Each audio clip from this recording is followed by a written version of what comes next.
Hello, my name is Vanessa Harding. My option is Early Modern London, Society and Culture, and it focuses on London between about 1540 and the end of the 17th century, and it explores the creation of a metropolitan society and identity over a period of enormous change: population expansion, economic transformation, cultural diversification. The current pandemic crisis is forcing us to think hard about cities and how they work, how their strengths can also be weaknesses, how the compelling attraction that brings a huge diversity of people into close proximity for economic and social opportunities also exposes them to risks. And these were vital questions in early modern London as well as today. Now, we don't focus in this course on plague and urban health. I teach another course in 2021 to 22 on death, disease and the early modern city. But we will explore key topics such as wealth and poverty, immigration and assimilation, how people made a living, and family and social life. So in the period we'll be examining, London's population grew tenfold, and London changed from a compact city to a sprawling metropolis. By 1700, it contained 500,000 inhabitants. It was by far the largest city in Britain and probably the largest in Europe. And obviously growth at this speed and scale had a huge impact on how and where Londoners were able to live.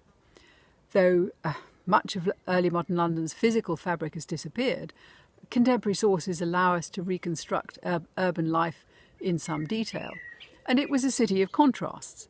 The middling sort occupied secure townhouses in streets and squares, comfortably furnished, warmed, well lit, while the poor were crowded into alleys and closes, multi-occupied tenements, even shed dwellings, sharing water supplies, privies, at the mercy of unscrupulous landlords. So we'll examine how Londoners dealt with the same urban challenges that demand attention today: law and order, food security and safety, transportation, environmental health, and how and why responses varied. Migration is a vital shaping force in cities, and early modern London was no exception. Probably a majority of its adult residents were first-generation Londoners, and they'd come to London for the opportunities it offered: apprenticeship and training, career advancement, a greater range of employments at higher wages than the provinces. Poorer migrants came hoping for charity and whatever casual and labouring work might be available. London became a centre of skilled manufacturing and retailing, also for the provision of services: education, entertainment, professional and clerical services, administration, banking and finance. And for much of the period, the economy was expanding, but it was still vulnerable to external shocks from warfare and political hostilities, trade embargoes, epidemics, natural disasters, and all these had repercussions on London's workforce. Migrants to London came from the English provinces, from Wales, Scotland and Ireland, from nearby continental Europe, especially France and the Netherlands, and from further afield. Most of them were economic migrants, but some were refugees from religious persecution and warfare, people like French Huguenots, Irish Catholics and Protestants. A new Jewish community grew up in late 17th century London. And for the first time, a significant number of non-European people joined the London population. Many of these were, of course, unwilling or forced migrants.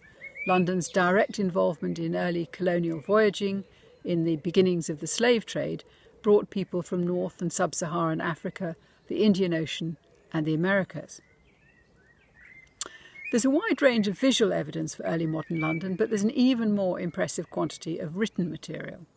Almost every aspect of London life is documented in some way, and we'll be looking critically at original sources from personal writings to official proclamations, court records, parish accounts, wills and taxation returns.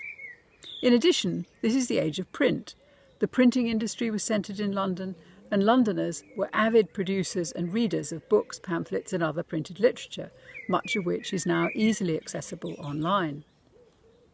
So an important aspect of the course is getting to understand the diverse sources we draw on to write the history of early modern London, and developing the knowledge and skills to investigate and utilise primary source material for essays and potentially for dissertations.